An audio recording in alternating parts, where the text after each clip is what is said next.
Next speaker for tonight is Dr. Nicola Henry, who's coming up to talk to us. She's an Associate Professor and Principal Research Fellow in the Social and Global Studies Centre at RMIT University. As a socio-legal scholar, Nicola's research focuses on sexual violence and harassment, including technology-facilitated abuse, image-based sexual abuse, sexual assault and harassment in university settings, rape law reform, and wartime rape. Nicola investigates the prevalence, nature, and impacts of sexual violence and harassment. Her current research on technology-facilitated sexual violence focuses on non-consensual distribution of intimate images known as revenge pornography, the recording and distribution of sexual assault images, the use of online dating and social media sites to facilitate rape and sexual assault, and online sexual harassment, including sexual solicitation, gender-based hate speech, image-based harassment, and online rape threats. Nicola adopts a social justice approach into her research. She is interested in social, legal, and political change at national and international levels in ways that will directly benefit victim survivors of sexual violence. Her work also provides practical recommendations for improving victim support services and information prevention, education, and awareness campaigns. Nicola joined RMIT from Trobe University, where her research focused on sexual violence and justice. She earned her PhD in 2005 from the University of Melbourne for her work on sexual violence and international war crime trials. She's published widely on sexual violence and social justice fields, including editing and authoring 4 books. Nicola was awarded the Vice-Chancellor's Senior Research Fellowship in 2017 and is based in the School of Global, Urban and Social Studies. Nicola will be presenting her findings from her extensive research with particular reference to women and violence in social media.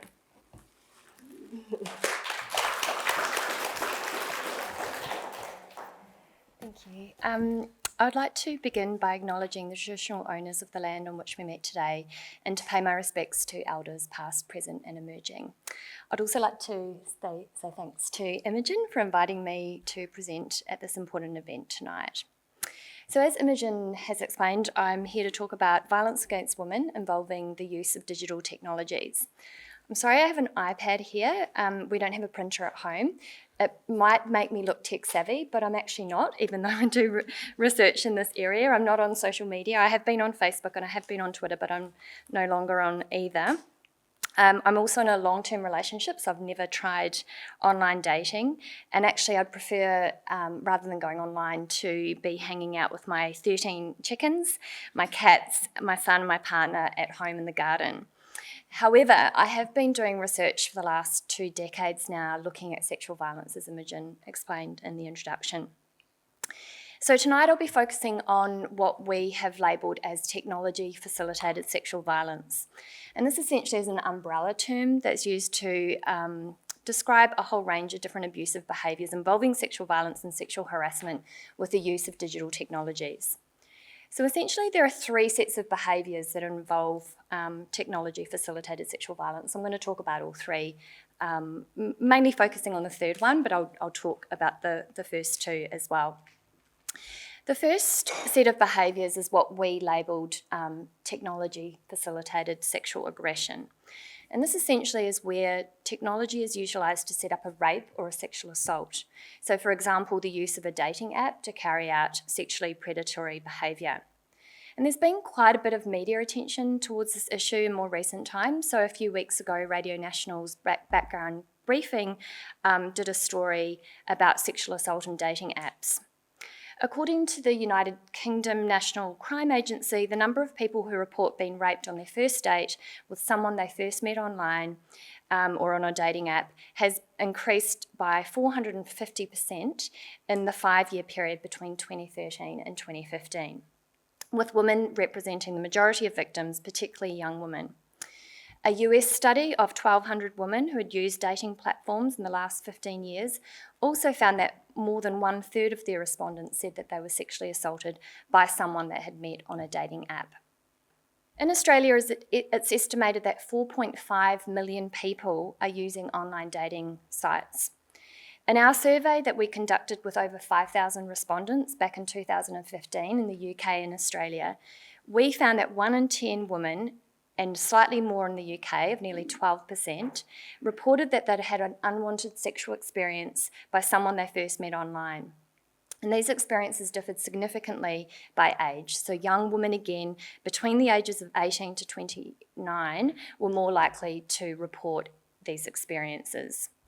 Now, these figures are probably not that surprising given what we know about sexual violence more generally and who it affects. According to national victimisation surveys in Australia and the UK, for example, approximately 1 in 5 women have experienced sexual violence since the age of 16, and 1 in 10 young women aged between 16 and 24 will have experienced sexual violence in the last 12 months alone. So it stands to reason then that as the technology becomes further embedded and ingrained in our daily lives and practices, mobile apps and online sites are likewise increasingly used to facilitate sexual assaults. So of course we do have criminal legislation that addresses rape and sexual assault, and I won't go into all the problems associated with the criminal justice system there. But what we've certainly argued in our research is that much more needs to be done beyond the criminal law. So in particular, technology companies play an important role, and they have a moral and social responsibility for ensuring the safety of users on their platforms. So just to give an example here, the online dating app Tinder, which has 5 million users, has frequently been under the spotlight for enabling sexual predators to both contact and groom underage youth, and also to perpetrate numerous adult sexual assaults. Last month, Tinder introduced a new safety feature which lets users sign up for a panic button and a system that allows potentially offensive in-app messages to be flagged. However, Tinder allows registered sex offenders to roam free on their non-subscription services because they allow anonymous registration by anyone with a mobile phone. And they don't perform the criminal background and identity verification checks that some of the other platforms use, although they do perform those checks on their paid services. So what this means is that on Tinder, for example, and on a range of other online platforms, the onus is placed on women to ensure their own safety, such as meeting a date in a public place or informing a friend about their whereabouts. And unfortunately, this does not guarantee that they won't fall victim to sexual assault. The second set of behaviours falling under the broader definition of technology-facilitated sexual violence includes online sexual harassment. This includes sexual solicitation, so for example, being repeatedly asked for sex or to do something sexual or being asked out online. Image-based harassment, receiving unwanted pictures of genitalia, also known as, I feel bad about saying this here, but as dick pics. Which is also quite a problematic term. Gender-based hate speech, being the object of misogynist speech on social media, for example. And also rape threats, so receiving threats online or via digital device that someone is going to sexually assault or rape you. In our Australian 2015 survey again, the most common form of online sexual harassment was receiving unwanted, sexually explicit images, comments, emails or text messages. And the next most common was receiving repeated and unwanted sexual requests online or via email or text message. So we actually found that nearly 22% of women had experienced repeated or unwanted sexual requests. We found that 18% had said that they'd experienced gender-based hate speech online. We found that 11% said that they'd received sexuality or sexual identity-based offensive or degrading messages, comments or content, and that nearly 10% had said that they'd received online rape threats. So quite high numbers of people reporting these experiences. And finally, the third behaviour that I want to spend more time talking about tonight is what we call image-based sexual abuse. This refers to the non-consensual taking, sharing or threats to share nude or sexual images. By images I mean photographs or videos. This is colloquially known as revenge porn. This is a media-generated term that is used to describe that behaviour of jilted ex-lovers who share nude or sexual images of their former partners in order to publicly shame and humiliate them in retaliation for a relationship breakdown or infidelity. It's a problematic term because not all perpetrators are motivated by revenge, and also it has victim-blaming connotations, and it simplifies the nature and the harms of these forms of abuse. So that's why we prefer the term image-based sexual abuse. And the behaviours, what we're talking about, are much broader than the jilted ex-lover scenario. So they include things like the use of artificial intelligence or machine learning to make realistic fake pornographic videos, also known as deepfakes. It includes the sharing of nude or sexual images on revenge-oriented websites that entice users to get back at their ex-partners. It includes secret recordings in public and private places, such as upskirting on public transport or someone installing secret cameras in bathrooms and bedrooms and in other private spaces. It also includes the secret private trading that's happening online, the trading like baseball cards or Pokemon cards, amongst online groups of male peers that are sharing in secret images of their partners or their ex-partners or another known or unknown person. It also includes as another term, if for some of you might not have heard the terms like dick pics and revenge porn tonight, I'm not sure, but another term that's been coined in the digital era is that of sextortion. And that involves scams where a person threatens to share nude or sexual imagery for blackmail purposes in order to make money from them, or also in the context of domestic violence where the abusive perpetrator threatens to share the nude or sexual images of the victim in order to prevent them from leaving the relationship or to prevent them from pursuing an intervention order. But it also includes the taking and sharing of photographs or videos of a sexual assault or a rape. So we've done a number of surveys on this topic over the last 5 years. In 2016, our survey of over 4,000 Australians found that 1 in 5 respondents, and this is both men and women, said that they'd had at least one experience of image-based sexual abuse. This included 1 in 10 who said that someone had shared a nude or sexual image of them without their consent. It included 1 in 5 that said someone had taken a nude or sexual image of them without their consent, and nearly 1 in 10 who said that someone had threatened to share those images. And we've just released the results of our more recent 2019 survey that we conducted with over 6,000 respondents in Australia, New Zealand and the UK. And across these countries, we found actually an increase in the rate of overall image-based sexual abuse experience. So this time we found that 1 in 3 had said that they'd experienced at least one form of image-based abuse. And we also found that young people were twice as likely as those over the age of 40 to be victims of image-based sexual abuse. And the most likely victims, probably not a surprise given what we know about sexual violence more broadly, but the most likely group to be victims were the 20 to 29-year-olds. While we found that men and women reported similar experiences in terms of frequency of victimisation, we found that women experienced higher levels of harm from the abuse. So this included being twice as likely as men to report being fearful for their safety from the perpetrator. We found that lesbian, gay and bisexual respondents and those from minority racial and ethnic communities were more likely also to experience adverse effects from the image-based sexual abuse. Again, probably not surprising, we found that men were more likely than women to be perpetrators. So I do want to caution about, even though this is my study, I am more of a qualitative researcher. This is a big team of people that I'm leading, and there are quantitative survey researchers on the team. And I think the survey figures have been really useful in terms of getting the politicians to pay attention and the lawmakers to introduce new criminal offences to tackle this issue. So the stats have been great, I'm not saying that, but I do want to just mention 3 reasons why we should also interpret those figures cautiously. The first is that many women do not know that their images are being shared via mobile phone or posted online onto pornography websites or to social media or image board or online community forums. So, if they don't know that they're a survivor of image-based sexual abuse, then they won't report that in the actual survey.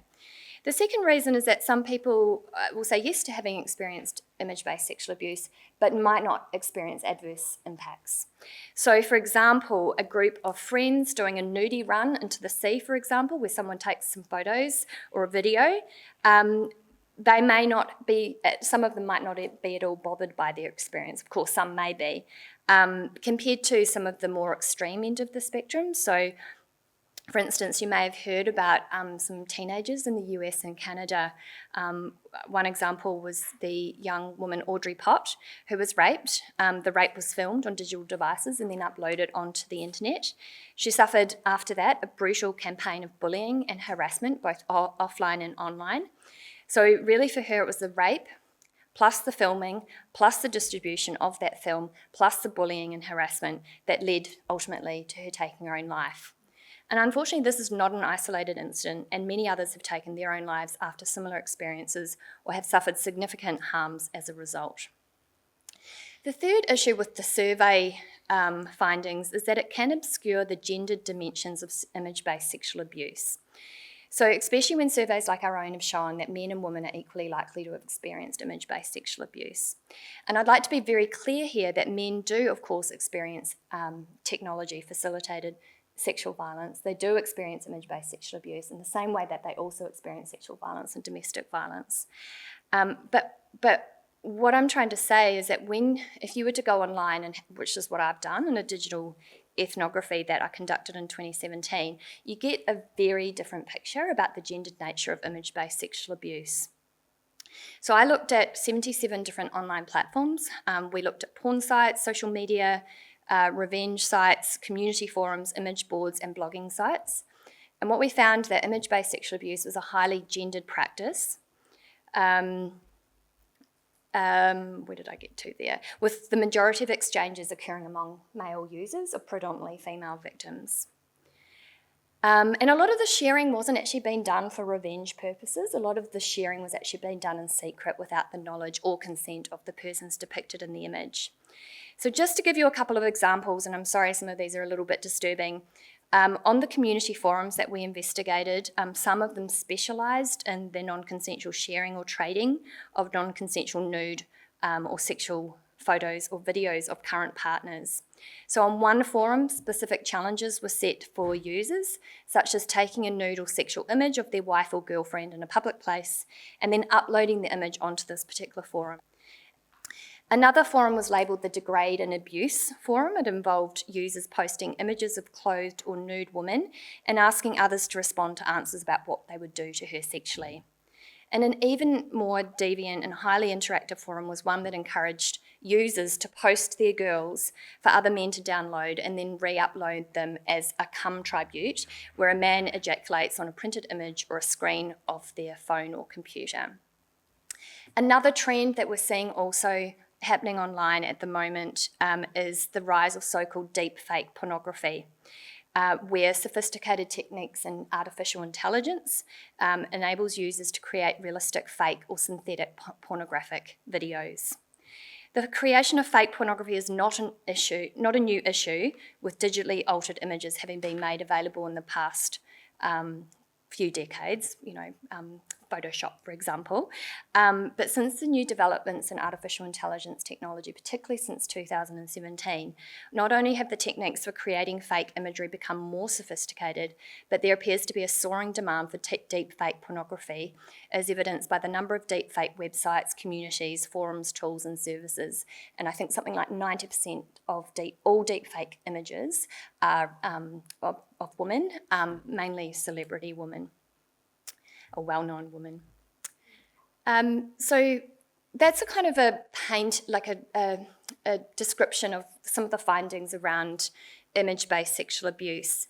And I mentioned about the qualitative research, so the interviews that we've done where we've interviewed perpetrators and victims. I'm just going to talk a little bit about that here. There's actually been very little qualitative research that's been undertaken directly with perpetrators of image-based sexual abuse. I was involved in a study that we conducted on behalf for the Australian Office of the E-Safety Commissioner, and we undertook 16 interviews with perpetrators of image-based sexual abuse, as well as interviews with stakeholders, so for example, men's behavioural change program facilitators, lawyers, police, and so on. And we found that many of the perpetrators' behaviours were underpinned by motivations that related to obtaining, exerting, and attempting to reclaim power and control. Relatedly, some of the instrumental motivations highlighted in the study included perpetrators' desire to punish or embarrass victims, to boost social status by boasting about sexual prowess and accomplishment, and or to obtain sexual gratification. The study found that few perpetrators were aware that their behaviour was against the law, instead viewing the behaviour as normalised among their peers. Accordingly, participants in the study downplayed and minimised their behaviour as well as blamed the victim. And finally, we also found that perpetrators demonstrated little remorse. Any regret that they felt was largely to do with being detected, prosecuted, and punished, with little thought given to the impact on the behaviours of their behaviours on victim survivors. And as a final, as a final kind of part of my presentation, I want to talk about victim survivors. How much time have I left? A little bit more. Okay. I was meant to keep an eye on the clock, but I forgot about it. Okay. The harms of image-based sexual abuse and other forms of technology-facilitated sexual violence are often little understood. There's a lot of victim blaming in the community, particularly blaming young girls for having taken or shared intimate images of themselves in the first place. There's been a lot of minimisation about the harms and the misconception that it's only young people who would engage in the sharing of intimate images, and that those young people are foolish and sexually provocative, and that they're a different species entirely to earlier generations who would never have engaged in that behaviour. So to investigate the complexity of image-based sexual abuse, we conducted 75 interviews with adult victim survivors in Australia, New Zealand and the UK. A significant number of our interview participants described their experiences of image-based sexual abuse as one of utter devastation. Participants described feeling completely broken and characterised their experiences as life-ruining, hell on earth and a nightmare which destroyed everything. The narratives conveyed a sense in which the abuse was experienced as an overwhelming breach or a rupture that radically disrupted their lives, altering their sense of self, their identity and their relationships with their bodies and others.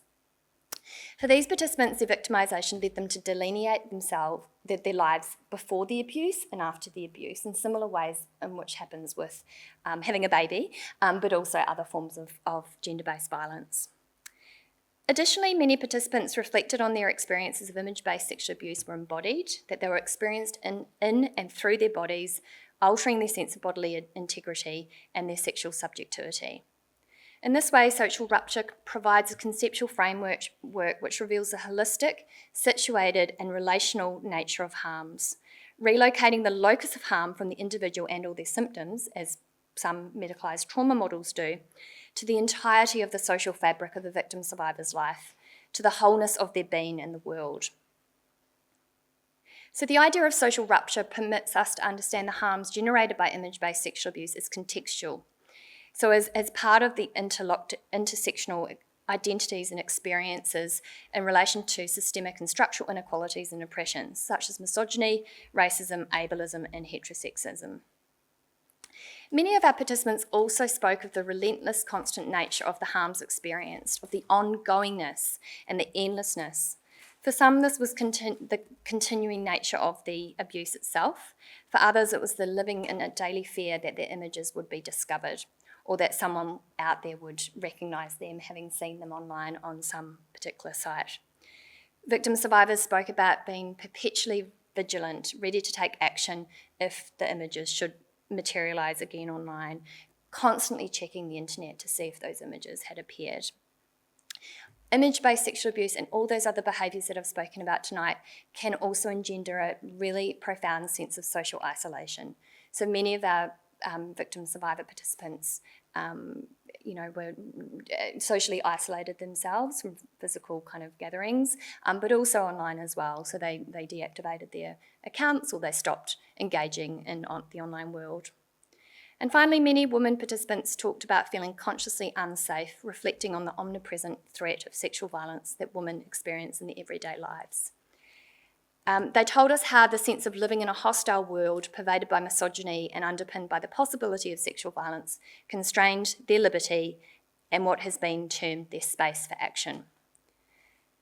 So across these different forms, these interconnected forms of harm constitute threats to victim survivors' liberty, to their sexual autonomy, diminishing their capacity for freedom, social connection and dignity. Thanks.